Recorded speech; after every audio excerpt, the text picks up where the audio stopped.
So now that we've looked at the Starbucks argument about why operations is an important component, one of the three-legged stool that I showed you before, I'd like to illustrate operations in a more complicated and realistic situation, something that I've personally worked on. So let me start by telling you a little bit about my interests, and you might wonder what this has to do with the course, but bear with me and I think you'll get there. I like to try to stay fit.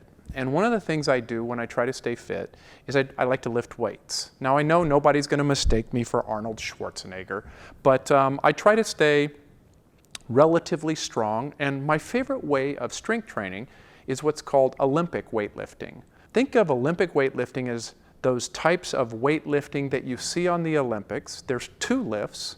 One is called the snatch. The bar is on the ground, and in one motion you pull it up over your head and you catch it all the way at the top.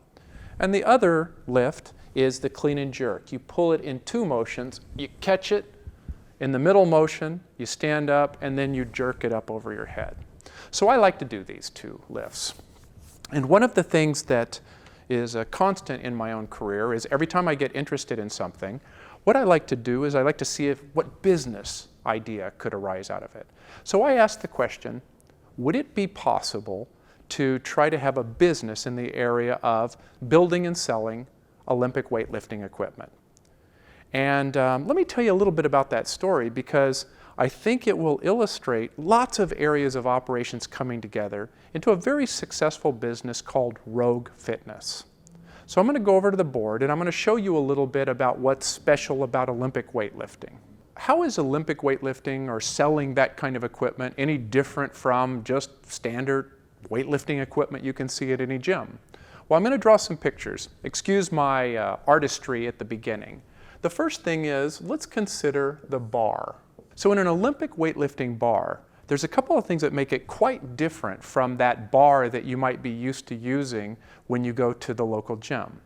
First of all, this part out here that holds the weights has to spin very freely, because when you're pulling these weights up above your head, the middle bar is rotating at whatever rotational speed your hands make it rotate, but that needs to be independent of how the weights are rotating, because they can't rotate as fast. So you have to have very good bearings or bushings sitting here at the end. Another thing about an Olympic weightlifting bar has to do with its flexibility. In a powerlifting bar, you want it very stiff. You don't want it to move at all as you're making a lift.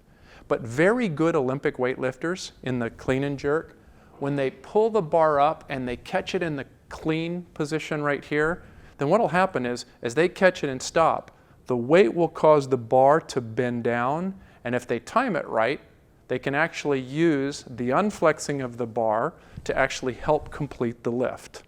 And so it's very interesting. You want a smaller diameter bar of very high tensile steel, and you want it to have certain mechanical characteristics. So it's this bar that you would use in Olympic weightlifting is nothing like, well, nothing. It's not the same as the bar you would use in a traditional gym. Perhaps even more different would be the kind of weight plates that you put on these things. If you remember your standard gym, you go out and you have these big metal weight plates. But those are usually done with slow, heavy lifts. Imagine you're trying to do a clean and you miss. You can't quite make the lift. That means you've got to drop the bar and get out of the way so you don't hurt yourself. You want them to actually fall to the ground and then hit and stick, not bounce, but actually stick. So we call them bumper plates, and there's a very specific materials that we use in order to build this outer part of the plate. The inside is steel in order to control the weight, and then of course you have the hole that allows it to slide onto the bar. So turns out that this is an expensive product right here. If we went back to 2000, maybe 15 years ago, and we were talking about what was available in the US market, a bar like this, a high-end Olympic weightlifting bar, might cost as much as $1,500. And high-end Olympic bumper plates might cost as much as $12 per pound. And if you want to understand how much you have to spend on this, medium to large size Western male who is very consistent at weightlifting and trains long enough can almost certainly get to a 400-pound or higher deadlift. So we're probably talking about needing on the order of 400 pounds of plates combined with a bar and some collars. So very easily you can get to $2,500, $3,000, $4,000, even $5,000 for one of these sets right here. So I asked myself, is there a way to make a business out of this? And when I looked into it, the answer was pretty much no. If we make a chart, the chart is going to be the number of potential users of Olympic weightlifting equipment in the United States in any given particular year. So I'd like to start around the year 2000, which is when I was first interested in this, when I started trying to do Olympic weightlifting and was starting to get serious about it. At that time, there was very little Olympic weightlifting in the United States. The U.S. Weightlifting Organization, USWL, which was the formal organization for people who were interested in this style of competition, was around 10,000 people. So the maximum market size in the United States was probably on the order of 10,000 people. That's just not large enough to justify any kind of market, any kind of new business in this area. Virtually all equipment was imported from Europe. Eleiko and Worksan were very high-end, as I told you, talking $3,000 to $5,000 for a complete set. And there just wasn't a large market. So I gave up on the idea. But a funny thing happened as time went on. 2000 is an important year because 2000 is when a form of training called CrossFit, which I'm sure most of you have heard of, started gaining adherence. And CrossFit is an interesting way of thinking about working out because CrossFit says, come to the CrossFit gym, which is generally called a CrossFit box, 2 or 3 times a week. Work out with us. They're short, hard, fast workouts, generally an hour or less, and they make extensive use of Olympic weightlifting moves. They're very much less interested in bodybuilding techniques or powerlifting techniques, and they do an awful lot of Olympic weightlifting variants. But then they said, go home. And on those other 4 days of the week, on a couple of those days, work out on your own at home in your home gym. So this presents a very interesting phenomena because now all of a sudden there is a demand out there in the market for this kind of equipment for both satisfying CrossFit gyms out there and for satisfying, maybe at a lower price point, individual home gyms, which tend to be called garage gyms in the CrossFit world. And just to keep an idea on how large the potential market is, let me give you some approximate numbers. These are not official numbers, but they're approximate numbers of how many people are engaging at CrossFit in any given year.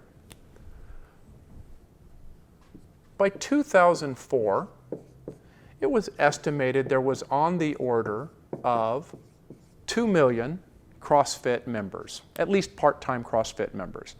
That number is starting to get interesting.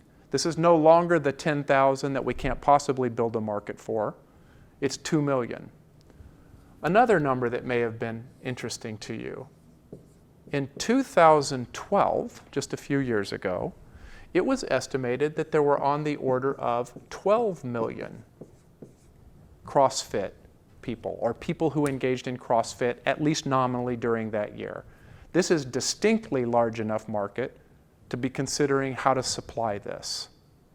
Well, an aspiring young businessman named Bill Henniger of Rogue Fitness. I believe he was in the Air Force Reserve. He was from the Midwest, and he served in either Afghanistan or Iraq in the early 2000s as part of his unit being called up, and he was in the reserves. When he got back, he had been exposed to CrossFit because CrossFit had been fairly widely adopted in the military, especially by the Marine Corps. And he had seen CrossFit while in the military. So he got out, and now he was deciding what did he want to do. So he decided to open up a CrossFit gym, which is called a CrossFit Box. And I believe this was in the 2004 timeframe. And he said, I'm going to open up a gym, and that's a way I can start my own business. The first thing he tried to do was order the equipment for the gym.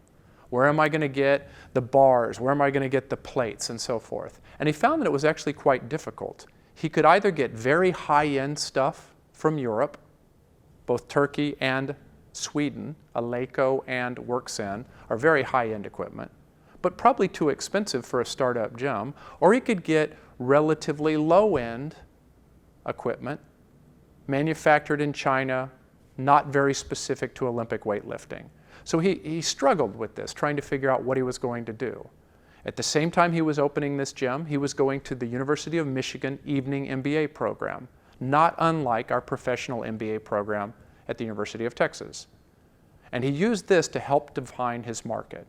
Some numbers, these have been disguised, these are roughly correct, but to give you an idea. In 2004, if we look at Rogue sales, Rogue was opening in around 2004, and the idea was they had about $1.5 million of sales in 2004. I don't know Bill's exact profit margin, but I mean, you could estimate it. Suppose he carried a 10% gross profit margin. He's talking about maybe $100,000 to $150,000 profit per year. That's an interesting profit. It's enough to get people to pay attention to this business and perhaps think about investing themselves, which is exactly what happened. The entire reason I know this story and I know Bill Henniger of Rogue is because in 2004, he had $1.5 million of sales. He had very few competitors.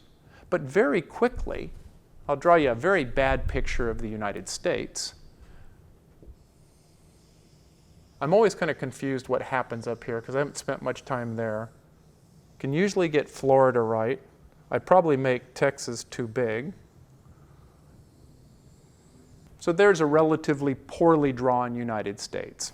And there's Rogue Fitness, doing fine in 2004 as a new startup, sales between $1 and $2 million, this market that seems to be growing because of CrossFit. The problem that Rogue had is very quickly, other competitors started popping up. On the East Coast, for example, there was a supplier of exercise equipment called Muscle Driver USA, and they served similar markets with similar kinds of products. Over on the West Coast, down in San Diego, you had Garage Gym Store, and they supplied similar products to similar markets. And pretty soon, all around the country, there were multiple competitors to Rogue. You could go to Rogue, but you could go to any of these others. And they had a central problem. Their central problem was you couldn't brand. There is essentially very little distinction at that time between purchasing a bar or bumper plates from Rogue versus any of their competitors. Why? Because over here is China. And China is where most of these products were sourced. And you had a manufacturing company, and Rogue Fitness would go to this manufacturing company and say, I would like to purchase bumper plates from you, or I would like to purchase bars from you. And they would set up an agreement, and Rogue Fitness would set up a supply chain between the Chinese company and Rogue Fitness in Ohio. The problem is very shortly thereafter, Garage Gym Store would set up a very similar relationship with the same manufacturing company or a similar manufacturing company in China. And the same thing would happen with Muscle Driver. With very little product differentiation, in fact, in many cases, no product differentiation because it was exactly the same material, simply rebranded, this quickly was going to become a race to the bottom. Who would live on the least profit? And Bill, being a smart guy, having completed his MBA, said, I don't want to see who can live on the least profit. I want to find a way to brand my product. And that's where I came into the picture. I wrote a number of articles on different bulletin boards, on different websites, and I was very active in the community talking about equipment, reviewing equipment, and so forth. And through this connection, I ended up having a lengthy discussion with Bill Henniger of Rogue. And let me paraphrase the discussion that happened. And this was roughly in the 2007 time frame. So we're talking right around here. Rogue is sitting safely at $2.5 million annual sales, or thereabouts. It's not important to the story other than the magnitude. And I get in touch with Bill, and I'm talking with him. And he says, Britt, I'm having trouble. The trouble is I can't brand because all of my competitors can go to exactly the same factories that I go to, and they can purchase exactly the same material that I can, and therefore it becomes a race to the bottom, as we discussed earlier. What can I do? So let me have a back and forth conversation with you in much the same way that Bill's conversation and mine went. I asked Bill, so tell me this, why are you going to China to source your barbells? And he goes, well, isn't that obvious? I'm going to China because it's cheaper. I said, why is it cheaper? Help me understand. Assume that I don't know very much about this. And he said, well, look, it's clearly cheaper because labor in China is an order of magnitude cheaper than labor in the United States. And I go, okay, that's fine, but I don't really care, is what I told him. He goes, what do you mean you don't care? We're talking about paying $50 an hour versus $2 an hour, and that makes a huge difference in the price of these barbells. And I said, really? Did you ever stop and look at how much time, actual human time, is invested into a single barbell? And he goes, yeah, it's about 15 minutes. And I said, okay, about 15 minutes. Aren't barbells made on a CNC lathe? And he said, yes. I said, well, let's think about that labor. About 15 minutes. So let's say 15 minutes at a rate of $2 an hour versus 15 minutes at a rate of $50 an hour. How much are we talking about difference in the barbell? Well, a quarter of $2 an hour is 50 cents versus a quarter of $50 is $12.50. So I said, Bill, I'll give you a $15 per bar cost advantage associated with the labor in China. But that's not enough to make you go to China. Think of all the headaches and the hassles associated with that. And he said, yeah, but it's not just that. In China, the government sponsors companies. They have big companies with fully loaded equipment, so the equipment costs are lower. And I go, now that's interesting, Bill, because I know that right now, CNC lathes are pretty cheap in the United States. It's very easy. You're in the upper Midwest. I'll bet you could drive down the street and find someone who's experienced with CNC lathes and used CNC lathes that you can get for pennies on the dollars. I am not willing to concede that equipment costs are any higher in the United States. At some level, they might even be cheaper because you have depreciated equipment out there and you have people who are underemployed or unemployed who can operate that equipment. So I don't buy the equipment argument. And he's looking at me thoughtfully as we're having this conversation. And then I say, and what's a bar made out of? And he said, well, obviously it's made out of different kinds of steel. Isn't steel a commodity? Well, yes, it is. What does commodity mean? Well, commodity essentially means, as you probably learned in your other classes, or will learn in this class, a commodity means the price is pretty much the same anywhere as long as you net it back. That is, once you take into account transportation and shipping and logistics, price is relatively constant for that anywhere you go in the world. So my argument, the thing I would put forth to you is, if you look at the cost structure of a bar like this, labor is a relatively unimportant component. The amortization of the equipment and the cost of the materials, the variable costs, are all relatively equal between China and the United States. Therefore, I suspect it is not that much more expensive to manufacture a bar in the United States than it is in China, and you get to avoid all of the shipping, all of the logistics cost. But it goes more than that. Let me explain this to you. This is what makes it very interesting. Bill's fundamental problem was that he couldn't brand. He couldn't brand because wherever he was sourcing his products, everyone else could go as well. But what if Bill decided to make these himself? So he sourced whatever material he thought was best. He had a bank of CNC lathes in his little small factory. He had well-trained people who could make this, and he waited until he got an order from a customer. And when a customer wanted to place an order, instead of picking bar A or bar B or bar C, that customer could say, I want it to be black oxide with roller bearings. I want a heavy knurling on it because I want to not slip. And I also want to make sure that the end caps have this logo on them. Bill could do that. He couldn't do that if he went to China, but he could do that if he made it in plant. In fact, this now eliminates the branding problem. You're now selling a Rogue bar. Nobody else can sell a Rogue bar. That's your bar. You're making it yourself, and you brand it. And the same exact argument we just had can be had with respect to the bumper plates or any other thing you can think of. Sometimes the cost structure is such that there is an advantage to doing it elsewhere. Other times the cost structure is such that there's no advantage to doing this. And if you take a look at Rogue Fitness today, it's definitely a success story. Let me draw you some rough ideas. I no longer spend a lot of time talking with Bill, so I don't know the exact numbers on this. But let's take a guess at what 2015 might look like for Bill.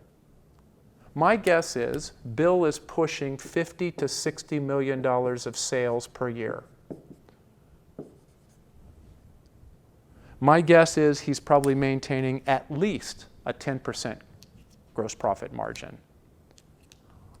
I would guess that Bill's business is on the way to long-term success if you watch the CrossFit Games or you even just read anything associated with CrossFit. You'll find Rogue Fitness everywhere. They are the official supplier of all the games, the regional games and the national games. They're branded everywhere. Everybody wants to buy Rogue equipment. They don't want to buy a derivative knockoff, they want to buy Rogue.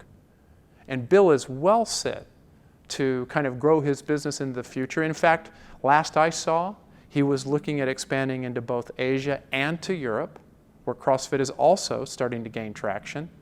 And when he's there, he's going to redo this model. Instead of exporting from the United States to those locations, he'll simply set up his own local manufacturing there and continue this same model. Now, in closing, why do I use Rogue Fitness as an example? Why don't I talk about Dell? Dell has a classic example of supply chain. Or why don't I talk about big things like Google or Facebook or whatever you're interested in? Here's why. Google, Facebook, Dell, Microsoft, whatever your favorite application is, those are smart people.